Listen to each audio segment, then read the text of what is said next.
Hey, this is Daniel. I'm Noel, and this is the Quick Philosophy Question Podcast, or QPQ for short. A podcast dedicated to bettering our understanding of philosophy.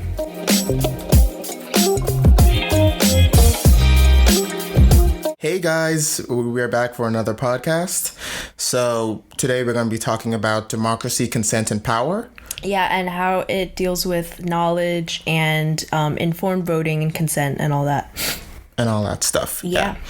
It's going to be a fun podcast today. And then we're going to bring up a model of how it can be incorporated into your own thinking. Yeah. So hopefully that helps. Yeah, and hopefully after we're done with this, you guys can understand why we have different kinds of democracy and why we are not necessarily a direct democracy. Yeah. And what we can do to better our current democracy. Yeah, and we thought this would be a super relevant topic for our current situation and how democracy is changing in the 21st century, and especially with elections just ending. So fun. Yeah, so hopefully, Super. That'll become discussion. Useful. Yeah. Okay, cool. So we're gonna start with a kind of basic summary of two or three very central questions in this topic, which are going to be the philosophy of power and the philosophy of democracy and consent.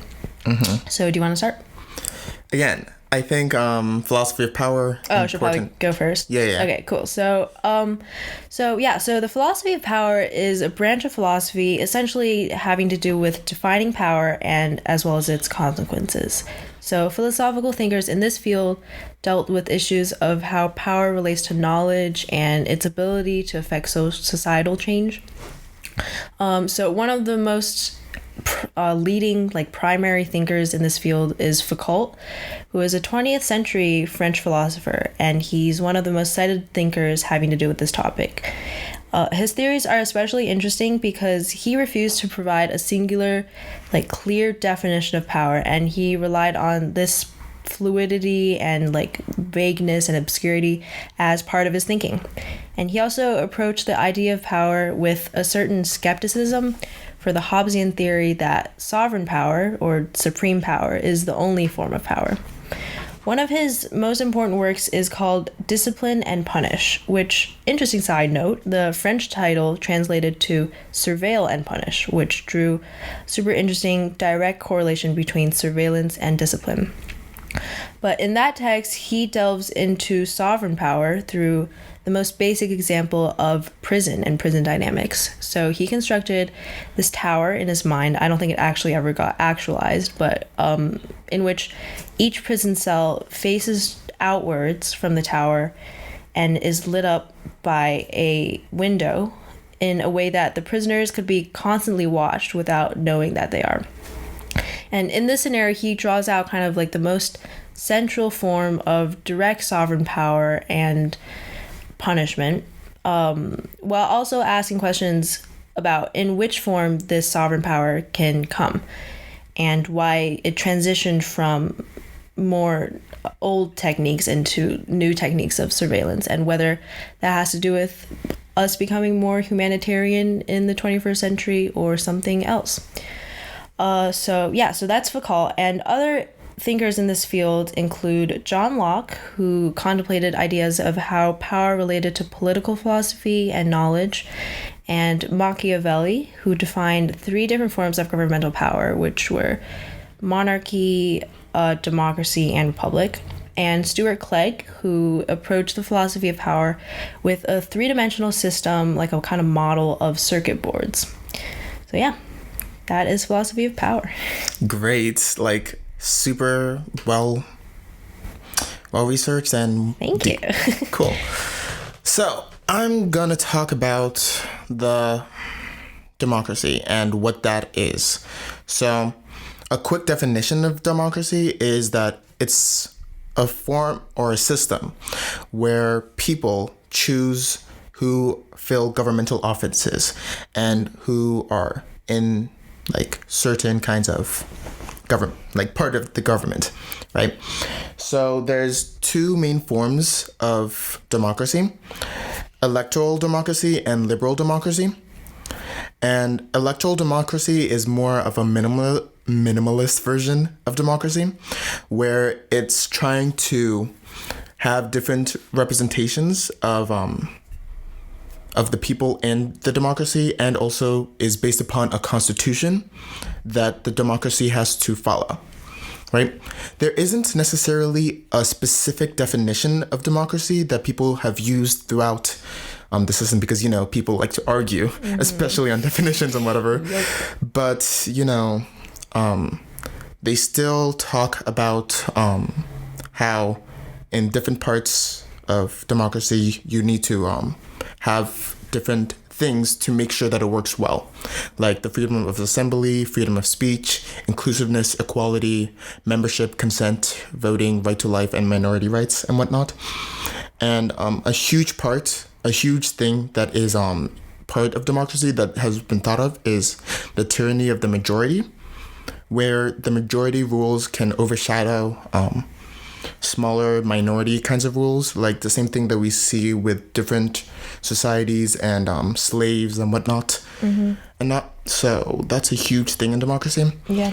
But another thing that John Schumpeter and other people brought up, John Schumpeter, John Stuart Mill, and such brought up was how these are all philosophical thinkers in that field.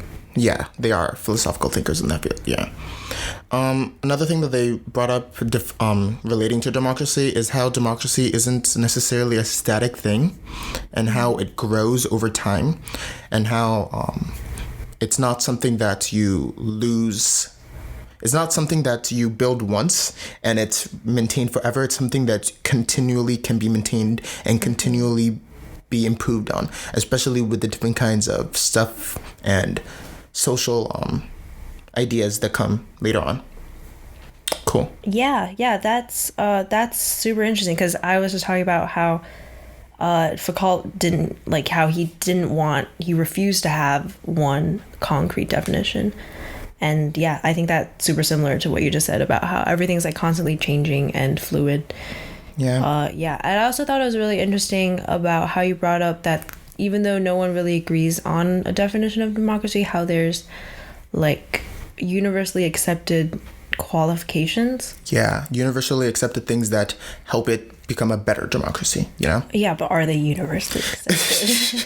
Yeah, true. But I mean, like, most of them are, in a sense that, they're universally accepted to the point where they define them as attributes of a democracy, of a well-functioning democracy, but not necessarily to what extent they're used. And would you say that that's like kind of fundamental to the definition of philosophy? To the definition of philosophy, yeah, like the definitions of the specific words that you use also are a hugely debated topic. Yeah, whatever. For sure. But I mean, like, it's good that in political philosophy, when they're trying to have specific definitions of democracy, they are just talking about more precise versions of it and what it can look like in real life. So sort of like a functional definition rather than one we are just, this rather is than that, a super abstract one. Yeah. Sure. Was that it? Did you have any more? Nope. Cool. That's all I got for that. Yeah. Cool. So do you want to introduce our model for today, our real life situation? Real life situation. Amazing. So this is going to be sort of a new format for our podcast where we we bring up a situation and we try and discuss our ideas around that topic, around that situation. So the situation for today is you are starting a country and the national elections are coming up. So what kind of voting system would you use and why? Yeah, so we were hoping that this would be a really good foundation for talking about different forms of government and the pros and cons of those forms, and that would lead into more discussions of power and consent. Yep. So yeah, I think it would be really interesting to start off by looking at kind of what's been done in this situation in the past, because every time there's a new it's kind of part of why we study history is like to look at what's happened and to improve on that. And so I think one of the really, well, not very basic, but one of the easiest ways to observe the different forms of government and their pros and cons is by looking at the ancient Roman government, because they had periods of monarchy and democracy and republic. And wait, actually, hang on. I think it might have not been in that order. I think it was monarchy, republic, and then empire, which are kind of like different degrees of democracy. And I think, correct me if I'm wrong, that might not be completely right, but that's but those are like the different degrees of governmental power, right? Because republic is kind of one of as democratic as you can get, which we'll get into later about why you can't have just like straight up direct democracy. But yeah, and then monarchy, and then empire, which is kind of like, what would you see as the difference between parliamentary kinds of democracy like they have in the UK and other stuff like that, and more presidential parts of democracy like they have in the US? So I see. So the difference between parliamentary democracy and presidential democracy? Oh, well, what do you see as the different benefits, not necessarily how they work? I'm not quite well researched enough into that topic, but I'd say that there are like definitely, subtleties between them that create like a vast gap in how much democracy they are, which obviously like the US has more degrees of democracy than the UK. Like the US has more forms where it can implement different stuff? Yeah, kind of. Like there's more opportunities for the people to have power. Do you know the correct answer to that? I don't know the correct answer to that myself. I'm looking through something right now that is discussing those things, but not necessarily direct. Ooh. But also, something that I realize is that we've sort of gotten off topic of the actual situation that we wanted to discuss first. Yes. Situation. Amazing.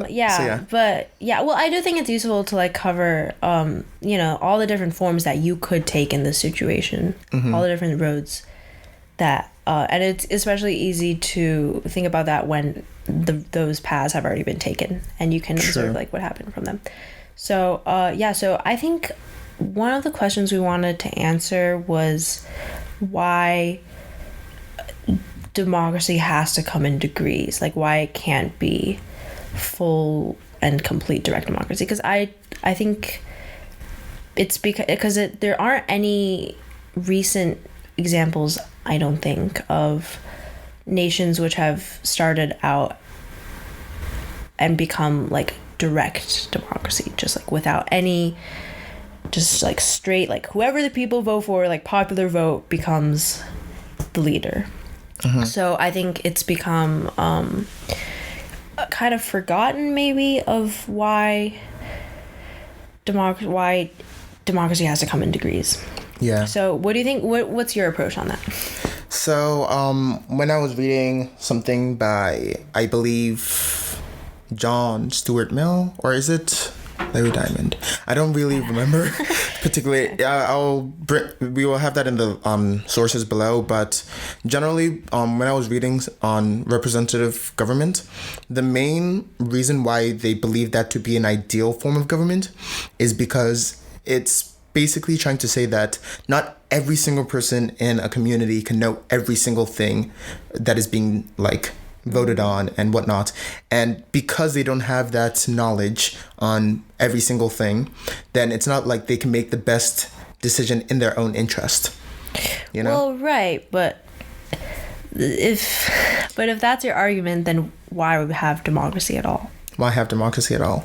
Because it's like, the reason why we have democracy in the first place is so we can have the will of the people being displayed in like higher forms. It could be argued that if you're not representing the will of those that don't know everything, then it isn't technically the will of the people.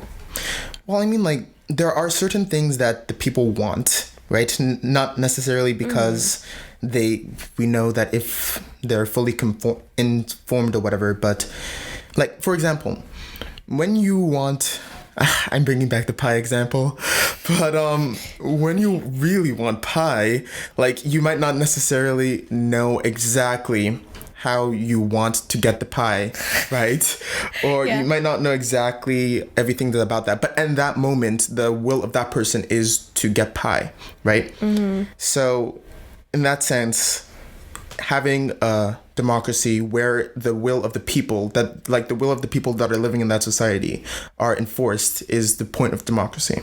And the reason why some people believe representative democracy to be the ideal form of democracy is because it's impossible for every single person in your society, unless it's like a small town or whatever, to know the details on every single thing that could be decided on, right?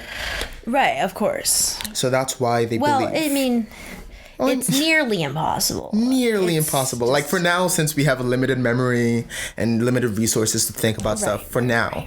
But, in the future, stuff can happen. So you're arguing that in order to achieve your will, you must have complete knowledge?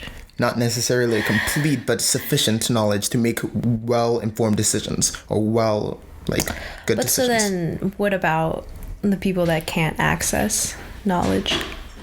And that's a huge thing. Like, at what point do we stop?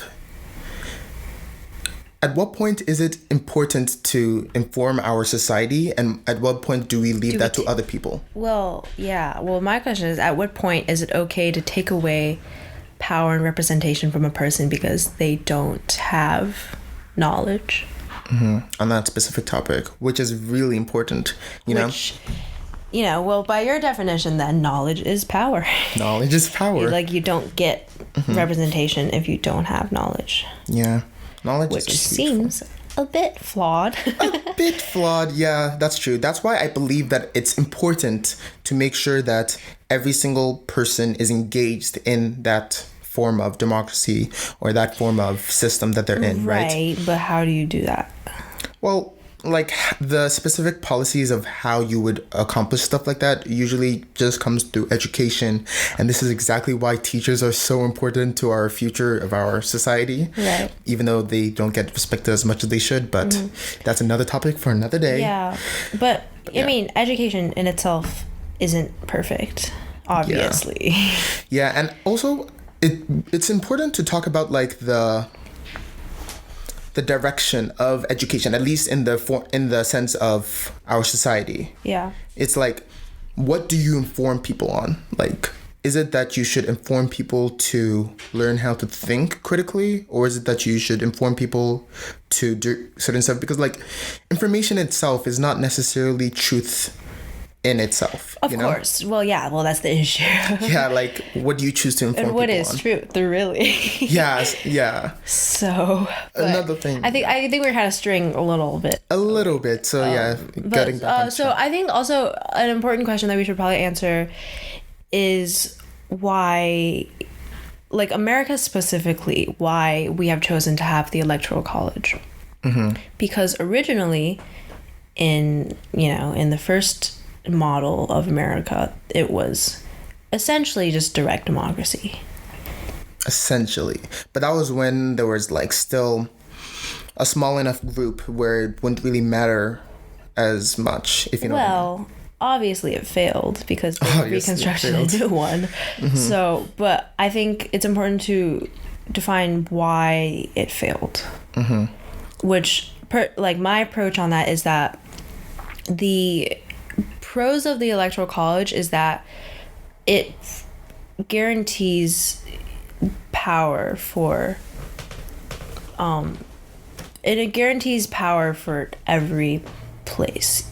Like, even though there are certain states in the US that are, like, way less populated than others, they still get guaranteed representation. Whereas if it's just technically, if it was just direct democracy, there wouldn't be states, really. Sure. Because the Electoral College is like one of the only things that are keeping But states. actually, to debate on that a little bit, it's Yeah, like for sure. a direct democracy doesn't necessarily have to be on a. Like the point of a direct. I don't know what that was. The point of the direct democracy, at least when we're talking about national elections, right, which was sort of the point of our situation, right, is that you're trying to get the overall idea of what that society wants for that whole nation. So there could be like individual states to talk about individual like stuff that happen in their region, but there can also be like a direct democracy for all of it. So that's partially the reason why. But that's not really a direct democracy. True. One would argue. But yeah, so I think it's important to answer that question before we move on. So yeah, did you have any other questions regarding that? Democracy. And I mean, obviously we have questions regarding democracy, but anything you want to bring up right now? Yeah, I think an important thing that we could talk about, at least in that form of stuff, is the tyranny of the majority, which is a huge part of why. Ooh, what is that? Which is basically just saying that if you have a direct democracy, right, then the person that is trying to get elected for a specific seat doesn't necessarily need to care about whatever the minority is in that particular case. Yeah, that's what I'm saying. Whoa, I didn't know that was like an actual term. That's crazy. Yeah, so that's a huge part of why direct democracy is not like... That's a tyranny of the majority? Yeah, I think that's what it's called in general. That's a really interesting term, yeah. Really? It's really cool, like tyranny. How many times do you times do you see that like used in regular terms or whatever? Yeah, well, that's like one of... I think you would probably run into linguistic issues with that, like with the use of the word tyranny, because it's a really strong word, and like the majority does rule. True. But I mean, like the point is when you are in a society, it's talking about how much you should care about the minority's viewpoint of that society, and I feel like it's important to have a democracy that works for all the citizens. Of course. Or else that isn't necessarily... Like, the person in that society isn't necessarily benefiting from the democracy. Yeah, so directly. Essentially it's to keep power for the minorities. Yes. So that's why direct democracy isn't... that's a huge factor of why direct democracy isn't necessarily used. Right. Or whatever. Right. But yeah. Cool, yeah, so... To talk about our... main topic again, like you, Noel, like let's ask the question for you. If you were studying your own country, if you were studying your own country and the national elections were coming up or whatever, right? Well, if it's elections, you're assuming that I would pick a democracy. True. Well, yeah, that's sort of like I wouldn't necessarily. Ooh, so what would you do? But I don't know. Well, so I was thinking about this, and I think everyone obviously leans toward democracy because it gives power to the people. But, like sometimes we avoid discussing the pros of non-democratic governments. Like, for example, things are just way more efficient in non-democratic governments, which is kind of a really oversimplified idea. But, like... I brought this example up earlier, but like in China, if you want to build a railroad, it gets done really fast, and then suddenly you just have like a trans-nation railroad, and it's really good for economy and everything. Whereas in America, you would have to like go through, everyone's controversy about that, and like it's destroying old land, and then like it's like step by step by step, and it would just take way longer. So there are certain, which, could be argued that is the better form. But, non-democratic governments obviously have their pros because they exist pretty much everywhere. So, yeah, so it's definitely important to not just, like, kind of default to assuming that. Well, I feel like the reason why it's a huge like default setting in a lot of people's minds is because the form democracy in itself, right, is at its core is trying to get to the will of whatever the citizens want, right? Right. Whilst an authoritarian government or in fascist governments or communist governments or whatever, well, not necessarily communist, that's a different thing, but in fascist governments and in authoritarian governments and whatever, it's not necessarily the will of the people that is being prioritized. But Right, but we were talking about this a while ago about how the government still has to satisfy the people to a certain degree. Like they can't just do whatever they want. So yeah. So that's actually that is a very interesting point that you bring up. It's like what I see the purpose of a society as, right, is one where the society provides the basis and the tools and stuff that for the individual people to achieve their own interest. It doesn't always do that. Yeah, it doesn't always do that, but that's why I believe. Oh, you're saying democracy? No, the basis of what a society should do. Oh, should do. Should. I'm not saying that it always does, but Is ought. is ought. Yeah.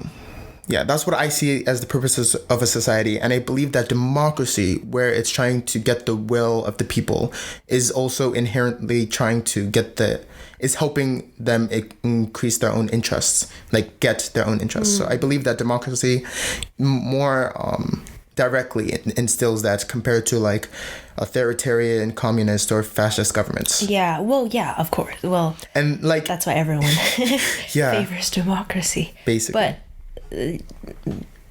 I mean, if going back on your argument that not everyone knows everything about everything all the time, there should only be democracy to a certain degree. Exactly. So representative in a sense. But there's also I think we haven't touched on this quite enough, and we only have a couple minutes left, but the relationship of consent to democracy. And yes, that's a huge it's thing. A huge one. Like that's everyone, the government has to, when you're creating new government, you have to balance that. And I think a kind of interesting way to look at it is from like a medical perspective, like because it's kind of a similar relationship between a doctor and a patient who isn't necessarily has the capacity to give consent, which is kind of the same argument between government and the people it's governing. Exactly. About how informed the individual has to be before they consent to certain things. Yeah, and then there's also like coercion and like preventing certain people from voting and like different blockades, which is so like consent is kind of like the basis of government to a certain degree. Yeah. Actually, something that I also wanted to bring up in relation to that is the direction of a society and also generalized consent. Yeah. Right? Yeah. So talking about that, it's like for generalized consent, it's like, let's say that someone agrees to something, right? But doesn't necessarily believe it to be the best thing. Like, yes. Like, for example, if you are in a meeting or whatever, and then they're trying to decide on X option or Y option, right? Well, even actually A and B is usually used, but whatever. It's fine. Yeah, it's fine. X option and Y option, right?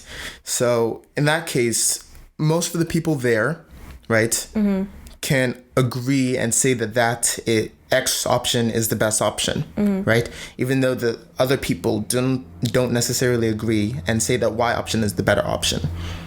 Right. For the people that believe that Y option is the better option, is it okay to go with X option even though they don't necessarily agree? Like they don't necessarily believe that's to be the best thing. Well, it depends on why they're going with X option. You know? Like if they're going with it despite not believing it, there must be something happening. Sure. So it's talking about to what point we should agree on different stuff, Yeah. and whatnot. I wish we had more time with this Yeah, topic. I wish. These Our topics time are is so up. cool. But yeah, is there anything you want to say to like wrap it up? Wrap it up. Go and discuss these stuff by yourself. Go and create a government. Go and create a government. Go and start a nation. Oh yeah, but like a huge part of this podcast is just to bring up these topics because like we're trying to do this in a 30-minute time span and it's not enough time. Yeah, we just like opened like 19,000 doors without closing any of them. Pretty much. So yeah, hopefully this helps you try and think about different stuff in your own life. Yeah. And how this can relate to you and whatnot. Yeah. So please go and think about this. It's going to be fun. Talk to some people, whatnot. Yeah. Yeah. Also, always, sources are in the description. Hope you enjoyed the podcast. Noel, do you have anything to leave off with? We will be back in 2 weeks. Cool. Maybe even sooner, depending on... Yeah, we'll see. We'll see. Cool. Yeah, thanks so much. Okay, cool. Bye. Yeah. Bye.